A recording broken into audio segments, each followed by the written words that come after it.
안녕하세요. 자, 오늘도 새로운 내용을 하나씩 살펴보도록 합시다. 순자 보겠습니다. 원시유학을 대표하는 3인방이라고 한다면은 공자, 맹자, 순자입니다. 원시유학이라고 할 때 원시는 아주 옛날 사상이라고 해서 원시유학이라고 사용하고 있고요. 선진유학이라고 할 때 이 선진은 먼저 선자에 진나라 진자입니다. 그래서 춘추 전국 시대를 통일시켰던 진나라 이전의 유학이다. 원시유학을 선진유학이라고 합니다. 그리고 대표적인 3인방 유학자들입니다. 3명의 유학자들이 공자, 맹자, 순자입니다. 그런데 공자와 맹자는 어떻게 보면은 한 세트예요. 그래서 공맹사상이라고도 하거든요. 하지만 순자는 공자, 맹자와 다른 생각을 가지고 있었습니다. 전제가 달랐다. 전제가. 공자와 맹자는 어쨌든 다른 사람이니까 생각도 다른 부분이 많았겠죠. 하지만 하나로 보는 이유는 전제가 같습니다. 전제. 무슨 말이냐면 선천적 도덕성. 선천적 도덕성을 가지고 있다라는 전제. 인이죠. 인이기도 하고 사덕이기도 하고요. 그렇기 때문에 정치는 덕치처럼 타이르는 정치, 왕도 정치처럼 도덕 정치를 하고자 했던 것이죠. 하지만 순자는 인이나 사덕과 같은 선천적인 도덕성은 없다라고 봤습니다. 그래서 같은 유학자이고 순자도 예를 중시했거든요. 예를 중시했던 유학자이지만 공자, 맹자와는 반대되는 입장에 서 있다. 그래서 오늘 순자가 공자와 맹자와 어떻게 다른지를 살펴보겠습니다. 순자를 이단아라고 부르는 경우도 있거든요. 공식적인 명칭은 아니고 이런 비유를 드는 경우가 있습니다. 이단아. 왜 이런 말이 나오냐면 역사를 보면 춘추 전국 시대를 종식시킨 나라가 진나라죠. 진나라의 정치 사상이 바로 법가입니다. 그리고 이 법가는 순자의 성악설로부터 많은 영향을 받았어요. 그래서 이 진나라 역사에서 바로 이 장면만 놓고 보면은 순자는 이단아가 아니라 인싸입니다. 인싸. 핵인싸죠. 핵인싸. 핵인싸인데 그런데 세월이 지나고 보니까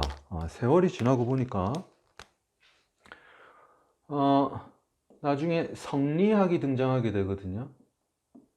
이 성리학이 공자와 맹자의 사상을 뿌리로 하고 있어요. 그래서 자연스럽게 공맹과 반대되는 순자는 후세 사람들에게는 정통 사상으로 인정받을 수 없게 된 것이죠. 조선의 유학도 바로 이 성리학을 계승하고 있거든요. 그리고 당연히 조선의 유학자들도 공자와 맹자를 자신들의 학문적 지향점, 배워야 될 사람으로 삼고 존경했던 것이죠. 순자의 사상은 정통 유학으로 보기는 힘들지만 그래도 현실에 많은 시사점이 있습니다. 학생들 중에는 공자와 맹자의 너무 이상적인 도덕보다는 순자의 사상이 오히려 현실적이고 그리고 지혜로운 사상이다 라고 평가하는 학생들도 많더라고요. 자, 그래서 오늘 살펴볼 내용은 순자가 맹자를 어떻게 비판했는지, 지문이 많거든요. 같이 한번 읽어봅시다. 그리고 선천적 도덕성에 대해서 어떻게 생각했는지, 공자와 맹자는 선천적 도덕성이 있다라고 생각했고, 순자는 없다라고 생각했고, 한자를 나중에 같이 살펴보겠습니다. 그리고 순자가 이야기하는 성악설이 어떤 주장인지를 살펴보겠고, 화성기위는 수양론입니다. 사람이 악하기 때문에 어떻게 해야 하는가. 화성기위 수양론입니다. 그리고 어떻게 해야 하냐면 예가 있어야 하고 예로 통치해야 한다. 그런데 공자의 예와는 성격이 많이 다릅니다. 자, 넘어가세요. 자, 지문을 처음부터 순서대로 하나씩 읽어가겠습니다.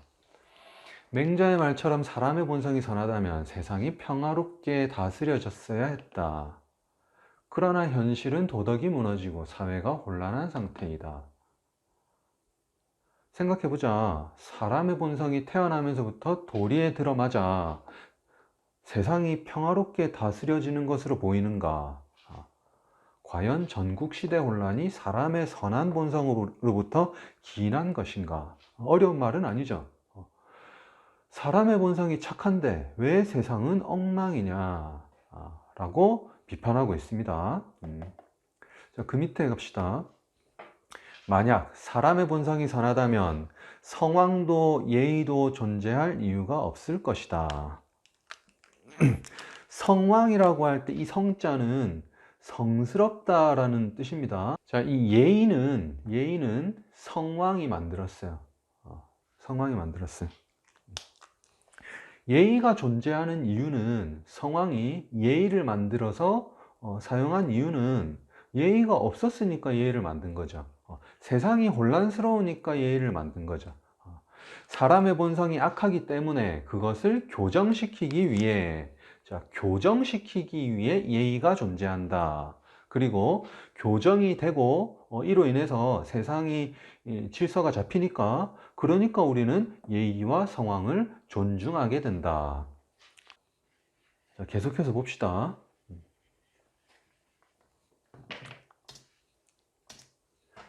자, 성선설에 대한 비판 두 번째 질문을 봅시다. 사람들이 선하게 되려는 것은 본성이 악하기 때문이다. 자, 선하고자 하는 것은 악하기 때문이다. 가난하면 부자가 되고 싶고, 못생기면은 잘생기고 싶어지고, 그리고 반드시 소유하지 못한 것을 밖에서 구하고자 한다. 자, 예를 들어서 누구를 예를 들어 볼까요? BTS가 소망이 있어요. 무슨 소망이냐면 마치 BTS처럼 인기를 얻고 싶은 소망이 있어요. 말의 모순이 있죠. BTS는 이미 BTS로서 인기가 있는데 BTS처럼 되고 싶어진다라고 하면은 말이 안 되는 거죠. 차은우라고 하는, 제가 사진을 띄우려다가 그냥 합시다. 잘생긴 배우가 있죠. 이 배우가 거울을 보면서 소망을 비는 겁니다. 나도 차은우처럼 생기고 싶어. 말이 안 되죠. 이미 차은우니까. 사람들이 희망하는 것은 자신이 갖지 못한 것을 구하고자 희망하는 것인데, 이미 가지고 있는 것을 희망한다라고 하면은 말이 안 된다. 계속해서 봅시다. 부유하면 재물을 바라지 않고, 내가 재산이 100조가 있어요. 예를 들어서 통장을 보니까 100조가 찍혀 있어요. 근데 나에게 바람이 있습니다. 내 통장에 100조가 있었으면 좋겠어 라고 바라면 말이 안 되는 거죠. 그래서 하고자 하는 말은, 사람이 이미 선하다면 선하고자 희망할 필요가 없다는 것이죠. 선하지 않기 때문에, 본성이 악하기 때문에, 타고날 때부터 악하기 때문에 선할 수 있기를 희망한다 라고 순자가 맹자의 성선설을 비판하고 있습니다. 자, 다음 질문 봅시다. 사람의 본성은 선한데 그 본성을 잃기 때문에 악한 것이다. 그러나 사람의 본성을 타고난 그대로 내버려 두면 질박함이 떠나가고, 질박함은 소박한 걸 말합니다. 소박하게 순수한 이라는 뜻입니다. 그래서 어린아이가 태어났다고 했을 때, 어린아이가 우리 눈에 봤을 때 어린아이가 사악한 모습으로 보이진 않죠. 그냥 질박한 상태입니다. 질박한 상태. 하지만 어린아이에게 높은 도덕성이 있지도 않죠. 질박한 상태. 그런데 가만 냅둬 보니까 질박함이 떠나버리고, 그리고 아주 잃어버린다. 맹자가 이야기했죠. 사람의 본성은 물과 같아서 물이 아래로 흐르려는 것처럼 사람의 본성도 선하고자 한다라는 경향성이 있다라고 했죠. 순자가 봤을 땐 반대입니다. 가만 냅뒀더니 어린아이가 질박함이 사라지고, 그 질박함을 아주 잃어버리고 악한 경향으로 치우치게 된다 라고 주장하고 있습니다. 넘어가세요.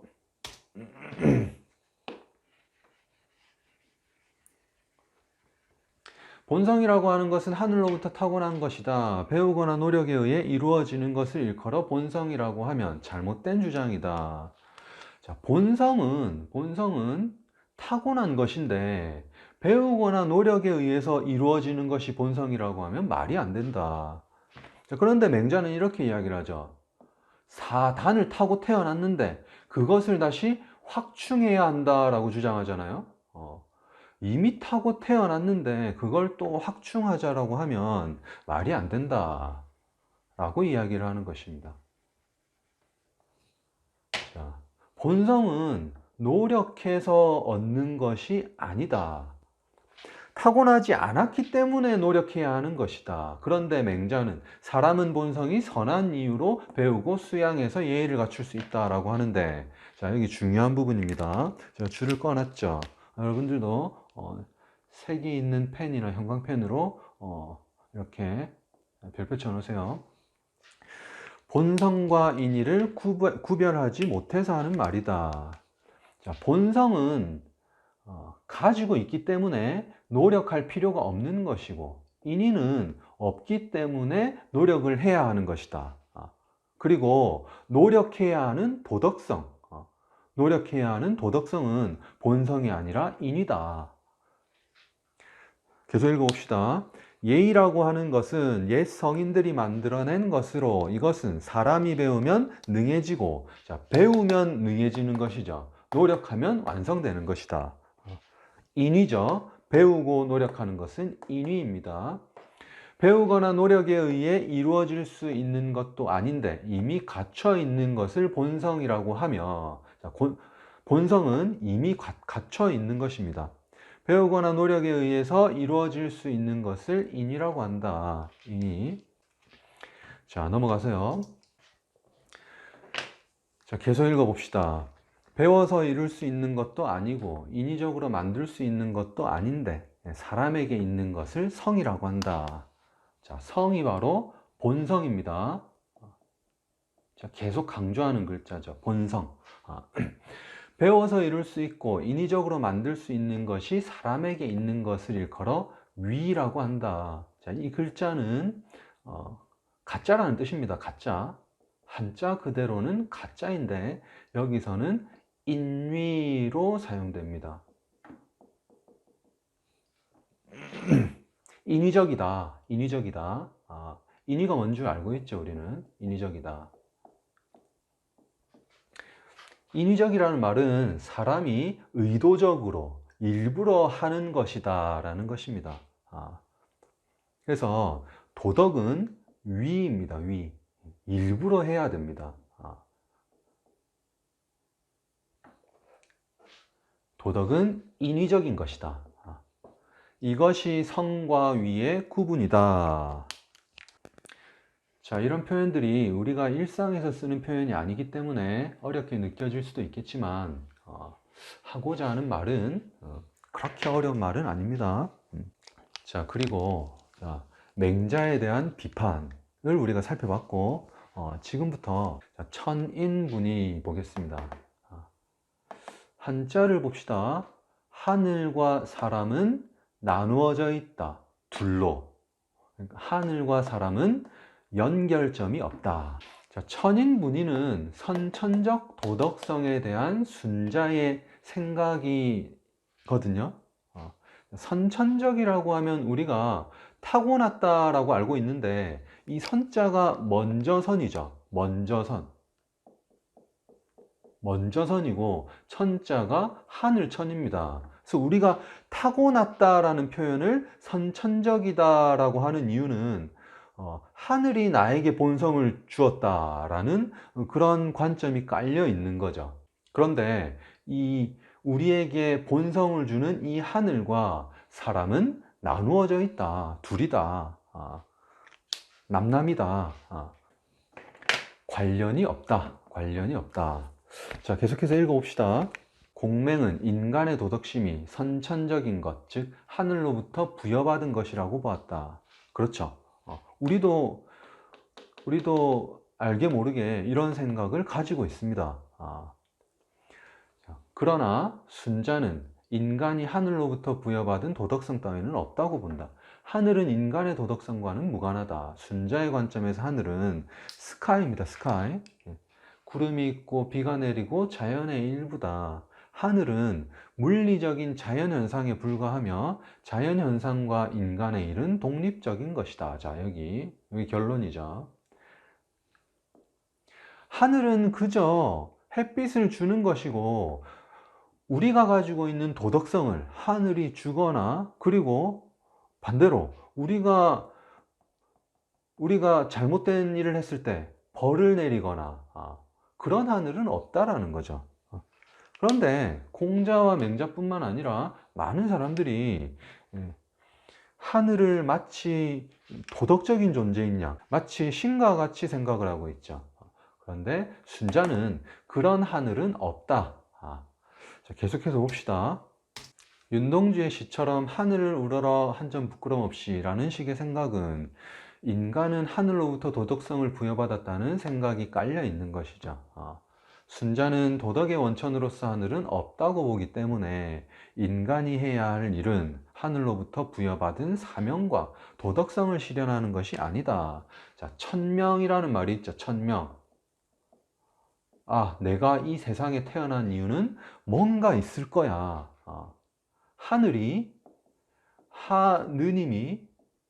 신이 나를 있게끔 해준 조물주가, 그리고 내가 무언가를 잘못했을 때 잘했을 때는 상을 주고 못했을 때는 벌을 주는 그런 어떤 존재가 있을 것이야 라는 생각은 잘못됐다 라고 보는 것이 순자입니다.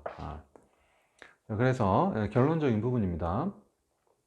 자, 하늘은 인간에게 도덕규범을 부여하는 실체도 아니고 인간의 선악에 감응을 일으키지도 않는다. 자, 선악에 감응을 일으킨다.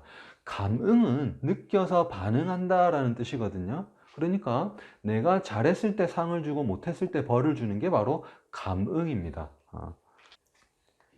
순자는 하늘은 도덕과는 무관하다. 그리고 선천적인 능력이라고 했을 때 인간이 자연스럽게 타고나는 그 도덕성은 없다 라고 이야기를 하고 있습니다. 순자가 천인분의를 이야기한 이유는 봅시다. 하늘이 인간에게 도덕성을 주고 그리고 인간의 행동에 대해서 감응을 하는데 공자와 맹자가 봤을 때요, 이 하늘은 절대적인 존재입니다. 그리고 인간은 이 절대적인 기준이죠. 절대적인 기준이 되는 이 하늘을 우리가 두려워할 수밖에 없어요. 자, 그런데 순자는 그게 아니다. 그게 아니다. 자, 이게 없다. 이게 없다. 그러면은 남은 것은 뭡니까? 인간에게 남은 것은 육체적인 것입니다. 육체적인 것. 육체적인 것은 이타적이기가 힘들어요. 도덕적이기가 힘듭니다.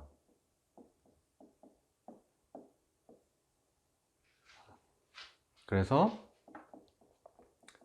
성악설을 주장하고 있는 것입니다. 넘어가세요.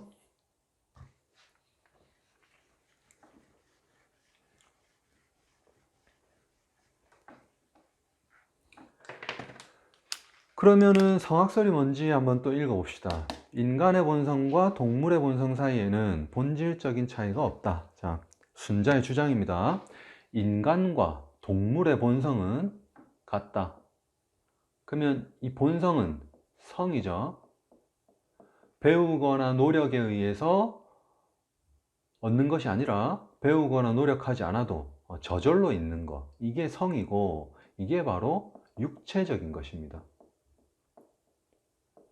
자, 생각을 해봅시다. 나의 육체적인 욕구가 이타적일 수 있는지 생각해 봅시다. 여러분들이 배가 고파요. 배가 고플 때 배고픔. 자, 세계 평화를 위해서 배고플 수 있는 사람이 있습니까? 없죠. 졸려요. 졸리는데 효도하기 위해서 졸리는 경우가 있습니까? 없죠. 육체적인 욕구는 거의 모두가 나만을 위한 것입니다. 이기적인 것이죠. 이기적인 거.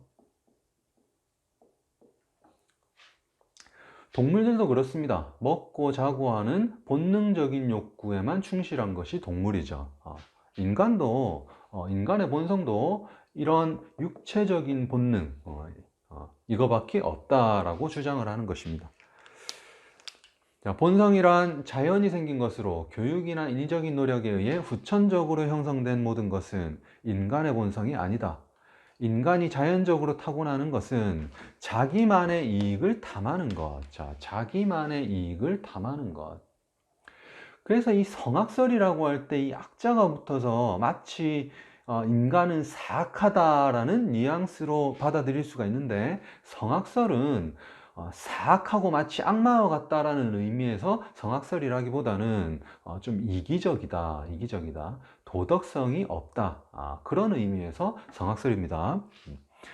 질투하고 미워하는 거, 욕구는 나만을 위하는 것인데 남이 많이 가져가면 질투하게 되죠. 짐승들이 그렇습니다. 강아지 A 강아지가 있고 B 강아지가 있는데 A 강아지가 밥을 먹을 때 B 강아지가 넘보면은 얼마 전까지만 해도 친하게 같이 놀다가 B 강아지가 넘보면은 으르렁거리는 게 강아지죠. 인간도 그렇다는 것입니다. 자, 감각적 욕구인 이목지욕. 자, 여기 한자가 나오는데 감각적 욕구는 이목지욕입니다. 기본적으로. 자, 듣고 보고 하는 욕구다. 이는 귀죠. 목은 눈이죠. 보고 듣는 욕구다. 인간의 감각은 보고 듣는 것으로부터 시작합니다. 따라서 이것만을 인간의 본성이라고 할 수 있다.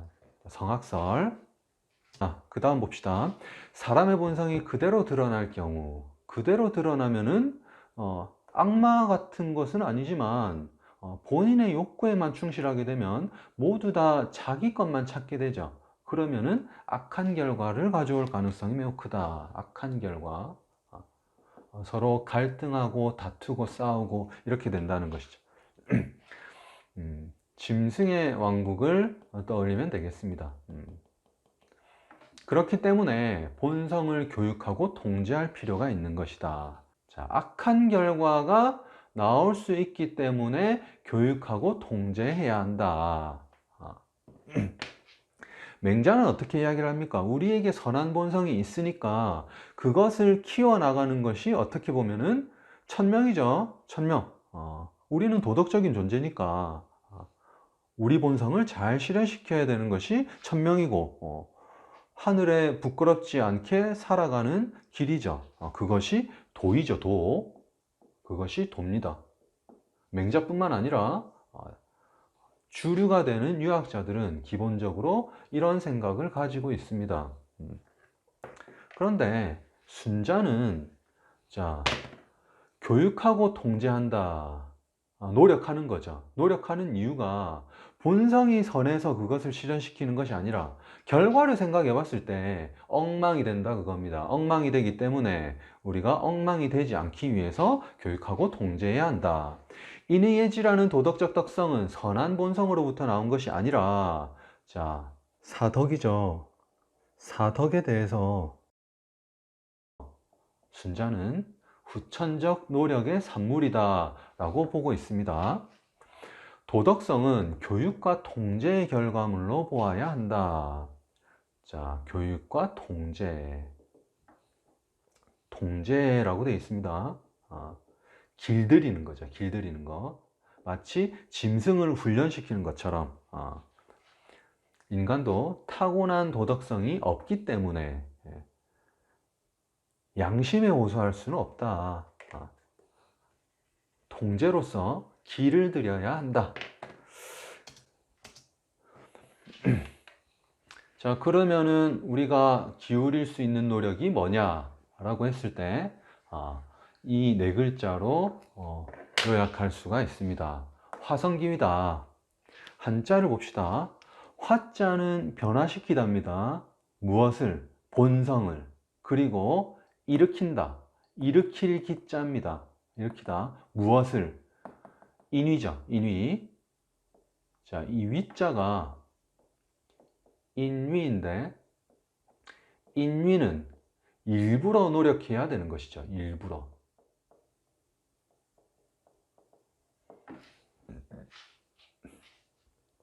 일부러 노력하는 이유가 뭐죠?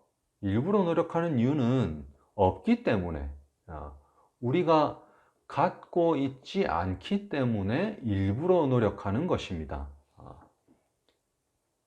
본성은 가지고 있기 때문에 일부러 노력할 필요가 없어요.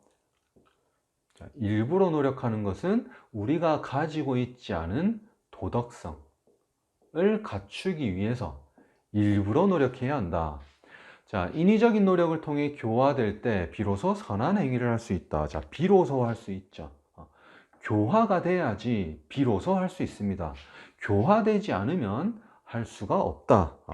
냅뒀더니 자연스럽게 되는 사람은 없다. 본인 스스로 사덕을 확충시켜 가지고 군자가 되는 경우는 있기가 힘들다. 자, 그 밑에 유명한 구절이 있거든요. 여기 줄거 놓은 이 대상물들, 이것들이 무엇을 상징하는지를 이해하는 것이 필요합니다. 자, 구부러진 나무는 반드시 이것을 바로잡는 도지개에 넣거나, 도지개. 자, 도지개가 뭔지 한번 사진으로 봅시다. 이렇게 생긴 게 도지개라고 합니다. 저도 실물은 본 적이 없어요.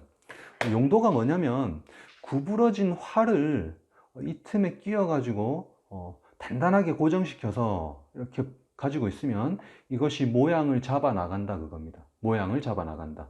원하는 모양으로 나무를 교정시켜 주는 것이 도지개다.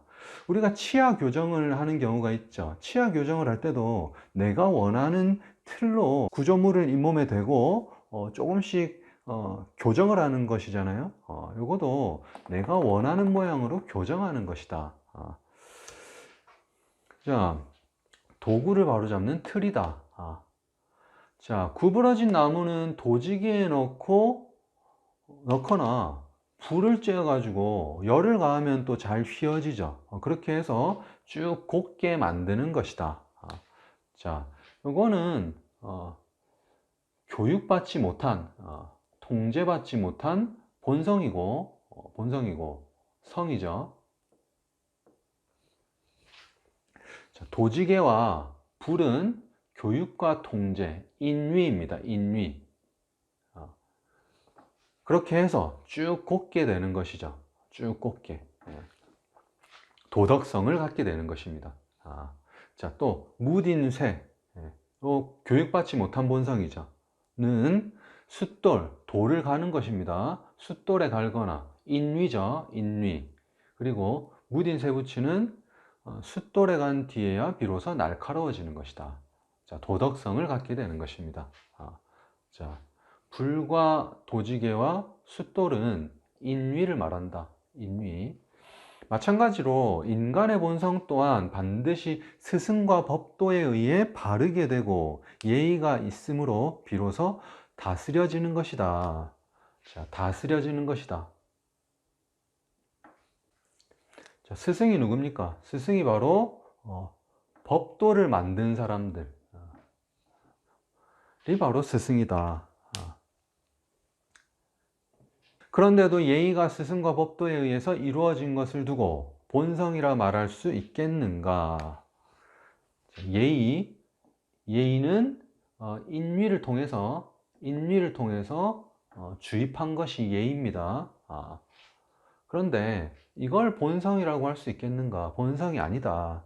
우리가 옛 성황을 높이는 이유는 지난 시간에 우리가 걸주 이야기를 잠깐 했었죠. 걸주는 대표적인 폭군이고 악당의 상징입니다. 그리고 여기서 성왕이라고 하면 성왕으로 지칭되는 왕들이 몇 명 있거든요. 이런 사람들이 아주 옛날부터 예의를 가르쳤다. 그리고 그 예의를 우리가 따른다 그거죠. 그 예의를 따라야지 우리가 도덕성을 갖게 된다. 도덕성은 내 속에서 확충되는 것이 아니라 외부에서 옛날에 성왕이 만들어준 그 예의를 잘 따를 때 나라가 잘 다스려지는 것이고 그 속에 사는 개인도 잘 살 수가 있다. 잘 통제받을 수가 있다. 능히 인성을 교화하고 자귀를 일으켰기 때문이다. 자귀가 바로 일부러라는 뜻입니다. 일부러. 제가 또 극단적인 예를 한번 들어볼게요. 아주 극단적인 예입니다. 강아지, 견공을 키우는 집이 있어요. 견공을 키울 때, 개를 키울 때, 개를 가만히 두면, 마음대로 하게끔 두면, 씻지도 않고, 먹는 것도 아무거나 주워 먹고, 그러면은 개가 좋을 것 같지만 좋지 않습니다. 금방 병들어서 죽어요.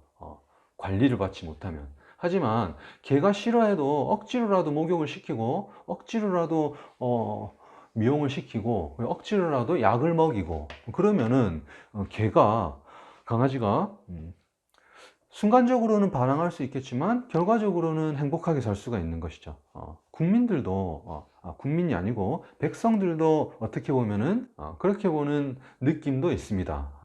자, 그러면 우리가 인위적으로 일으켜야 할 것, 인위적으로 따라야 할 것이 뭐냐? 그게 바로 예거든요. 누가 만들었냐? 성왕이 만들었습니다. 성왕. 다른 말로 선왕이라고도 합니다. 성스러운 왕 이렇게 쓰기도 하고 앞서 있던 왕 이렇게 쓰기도 합니다. 이분들이 전설적인 분들이죠. 전설적인 분들. 레전드죠. 레전드가 만들었던 정말로 훌륭한 어떤 예를 우리가 따라야 한다. 그것이 바로 화성기위다. 사회를 안정적으로 다스리기 위해서는 타고난 이기적 욕구를 제어할 수 있는 행위규범이 바로 예다. 성인의 위에 의해 만들어진 것으로 사회의 안정을 유지하기 위해 모든 인간에게 적용되는 제도규범이다. 자, 제도다, 질서다, 그리고 도덕생활과 통치의 표준이다.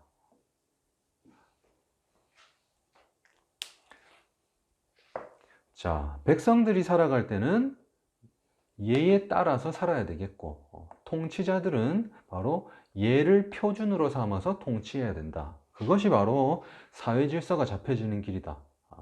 그리고 올바른 제도의 기준이 된다. 자, 예의 성격에 대해서 봅시다. 예는 어떤 성격을 가지고 있는가? 자, 앞에는 읽어보고요. 욕구가 충족되지 않아도 계속해서 추구하는 것이 욕구다. 자, 욕구는 계속해서 추구하는 것입니다. 모든 사람들은 항상 무언가를 하고자 하죠. 항상 하고자 한다. 하고자 해서 행동하는 것이지 하기 싫은데 행동하는 경우는 없죠. 인간은 어떻게 보면 욕구 덩어리입니다. 그런데 추구하되 기준이 뚜렷하지 않으면 다툴 수밖에 없고, 재화의 희소성 많이 들어봤죠? 그와 같은 소리를 하고 있습니다. 순자가 재화의 희소성, 그 이야기를 하고 있습니다. 다투면 혼란해진다. 다투죠. 재화가 희소하니까. 혼란해지면은 자연히 어려움에 빠져들게 된다. 선왕들은, 선왕과 성왕은 같은 말입니다. 이 혼란을 싫어했기 때문에 예의를 제정했다, 만들었다. 자, 예의는 성왕, 선왕이 만든 것이다. 기준을 분명히 하였고, 기준이 뭡니까? 희소한 재화를 어떻게 질서 있게 나눠 가져가느냐. 그것이 바로 기준입니다. 자, 예는 공자의 예와는 다르죠. 공자의 예는 인의 자연스러운 실천이라고 했다면, 순자의 예는 사회의 재화를 골고루 나누는 것이 예다. 예는 혼란을 극복하기 위한 것이 예다. 자, 예의는 혼란을 없애기 위해서 만든 것이다. 그리고 또 봅시다. 사람의 욕망을 정도에 맞게 길러주시고 또 사람의 욕구를 만족하게 하셨다. 자, 욕망이 너무 많은 사람들을 교육을 통해서 욕망을 조금 줄여주고요. 그리고 또 줄여준 욕망에 대해서는 또 적절하게 또 재화를 주는 겁니다. 필요한 물건과 돈과 일자리를 준다 그겁니다. 자신의 수준에 맞게끔 준다. 그래서 이 예는 사회 질서라는 것이죠. 제도라는 것이죠.